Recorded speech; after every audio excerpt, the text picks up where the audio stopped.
మీ business ఏదైనా మీ ఊర్లో promotion చేయాలంటే అది సుమన్ టీవీతోనే సాధ్యం. ఇప్పుడే సంప్రదించండి. Welcome to Suman TV. నేను మీ కిరణ్.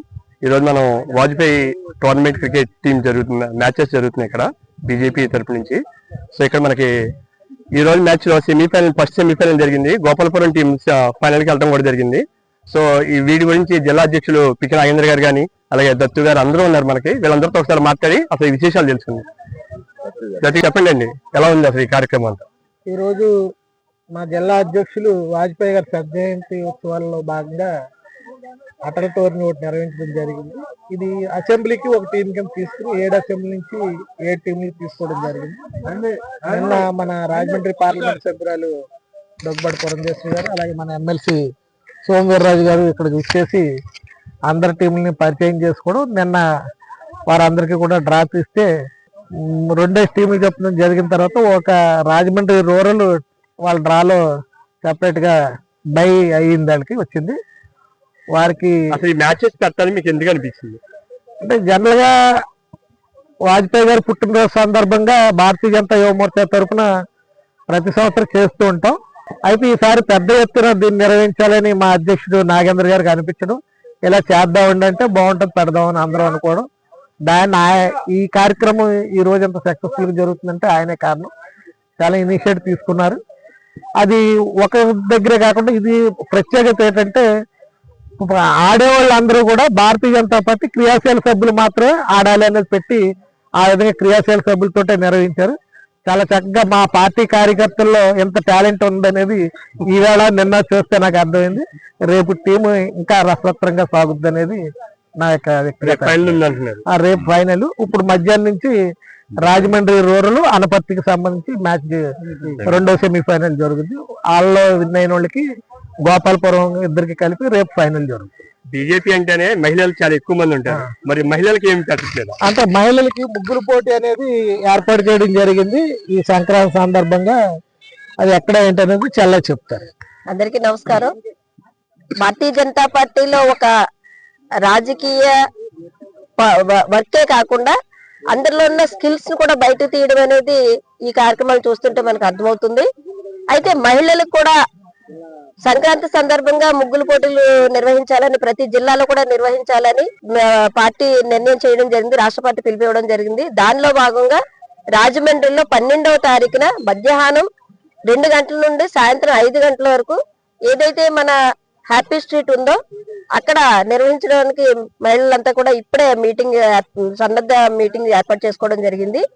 దీనిలో 200 పైబడి మహిళల్ని పార్టిసిపేట్ చేయాలని, ఆ విధంగా సంక్రాంతి యొక్క సంబరాలని ఆ రోజు నుంచి 12వ తారీఖు ఆ ముగ్గుల పోటీ నుంచి మేము మొదలు పెట్టడం భారతీయ జనతా పార్టీ మహిళలు నిర్వహిస్తున్నాము. దానికి మా సోదరులందరూ కూడా సహకరిస్తున్నారు.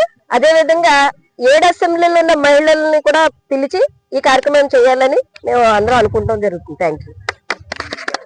మనతో మాట్లాడడానికి జిల్లా అధ్యక్షులు పికి నాగేంద్ర గారు ఉన్నారు. ఆయనతో మాట్లాడి, ఇంతకీ ఆయన మంచి స్పోర్ట్స్ పర్సన్ అండి, ఆయనతో కూడా పూర్తిగా మాట్లాడి విషయాలు తెలుస్తుంది.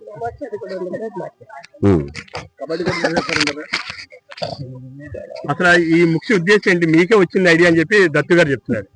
లేదు, వారి అభిమానంతో అలా అన్నారు. యాక్చువల్ గా మన భారతీయ జనతా పార్టీలో ఏ నిర్ణయం తీసుకున్నా గానీ పెద్దలందరితో కూడా చర్చించుకున్నాకే తుది నిర్ణయం ఉంటది. నిరంతరం భారతీయ జనతా పార్టీ కార్యకర్త ప్రజాక్షేత్రంలో ప్రజాసేవలో ఉంటారు.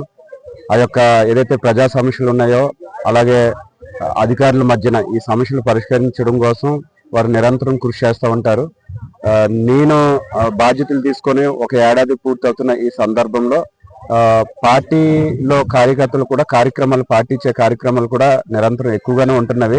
సో వాటి వలన కొంచెం అలసత్వం వచ్చిందేమని ఒక ఆలోచన నాకు వచ్చి పెద్దలకి దత్తు గారికి అలాగే రంగబాబు గారికి కురగని సతీష్ గారికి ఇంకా మిగతా పెద్దలందరికీ తెలియజేయడం, అలాగే నేను మన పెద్దలు సోమవీర్రాజు గారికి పురంధరేశ్వరి గారి ఎంపీ గారికి కూడా విషయం తెలియజేసి ఇలా గవర్నమెంట్ పెడదాం అనుకుంటున్నానమ్మా సార్, ఇలా క్రియాశీల సభ్యులతో అంటే మంచి ఆలోచన అని చెప్పడం, కొంచెం ఒక ఆట విడుపుగా ఉండాలని చెప్పి అదే విధంగా పార్టీలో ఉన్నటువంటి కార్యకర్తలందరూ కూడా ఒక చోటకి చేరి ఒక కుటుంబ వాతావరణంలో ఒక 3 రోజులు గడపాలని ఒక ఆలోచన చేశాము. గెలిపోవటంలో క్రీడల్లో అదే కామనే గనక ఎవరు గెలిచినా గానీ మీరు టీ షర్ట్లు చూస్తా ఉన్నారు. అన్ని కూడా ఒకేలా ఉంటాయి, సిమిలర్ గానే ఉంటవి. ఎవరు గెలిచినా భారతీయ జనతా పార్టీనే గెలుస్తుంది. ఏ కప్ ఎవరికి వచ్చినా అది వాజ్పేయి గారి కప్ అని చెప్పి తెలియజేస్తున్నాను. అయితే వాజ్పేయి గారు క్రికెట్ టోర్నమెంట్ ఎందుకు పెట్టారు? శత జయంతి జరుపుకుంటా ఉన్నాము వాజ్పేయి గారిది. ఈ రోజు పార్టీలో ఉన్నటువంటి ప్రతి కార్యకర్తకి కూడా స్ఫూర్తిదాయకమైనటువంటి ఆలోచనల్ని, ఒక సిద్ధాంతాన్ని, ఆశయాన్ని కూడా వారు ఆయా సుపరిపాలన, ఆయన ఉన్నటువంటి ఆ కాలంలో వారు అందించినటువంటి సుపరిపాలన, కార్యకర్తలకు వారు చూపించినట్టు వారి జీవితం ద్వారా వారు క్రమశిక్షణగా ఒక నాయకుడు ఏ విధంగా ఎదగాలని చెప్పి ఏదైతే అతని జీవితమే ఇప్పుడున్నటువంటి కార్యకర్తలందరికీ స్ఫూర్తిదాయకం కనుక అతను శత జయంతి సందర్భంగా ఈ ఏడాది పాటు కూడా శత జయంతి ఉత్సవాలు మనం జరుపుకుంటా ఉన్నాము. అందులో భాగంగా చివరిగా ఇప్పుడు మనం ఈ క్రికెట్ టోర్నమెంట్ ఏర్పాటు చేసుకుంటున్నాం. నరేంద్ర గారు చెప్పండి, ఎన్ని టీమ్స్ వచ్చినాయి మొత్తంగా పెద్దలు దత్తు గారు చెప్పారు, ఈ జిల్లాలో 7 అసెంబ్లీలు, 7 టీంలు వచ్చినవి. 7 టీంలు కూడా అందరూ బాగా ఆడుతూ ఉన్నారు. ఈ రోజు సెమీస్ జరుగుతూ ఉంది. సో రేపు ఫైనల్స్ జరుగుతాయి. ఇప్పుడు మనం చూస్తున్నాం అండి, ఎస్పెషల్లీ చాలా టీమ్స్, దాదాపు 8 టీమ్స్ పాల్గొని ఉన్నాయి. నిన్న ఈ కార్యక్రమాన్ని మనకి ప్రారంభించిన వాళ్ళు ఎమ్మెల్సీ సోము వీర్రాజు గారు, అలాగే ఎంపీ పురంధేశ్వరి గారు. వాళ్ళ చేతుల మీదుగా మీరు చూస్తున్న కొన్ని విజువల్స్, నిన్న పురంధేశ్వరి గారు కూడా బ్యాట్ పట్టుకొని గేమ్స్ ఆడడం కూడా చూస్తున్నారు. అసలు ఎంత ఆహ్లాదకరమైన వాతావరణం అంటే అందరూ కూడా ఒక టీం లాగా తీసుకొని ఒకే మంచి కల్చర్ ని, అలాగే ఒక డిసిప్లిన్, భారతీయ జనతా పార్టీ అంటేనే ఒక డిసిప్లిన్ ఉంటుంది. ఆ డిసిప్లిన్ గేమ్ లో కూడా చూపించి వాళ్ళ ఏదైతే స్కిల్స్ ఉన్నాయో వాటిని ఎన్హాన్స్ చేయడానికి చూస్తున్నారు.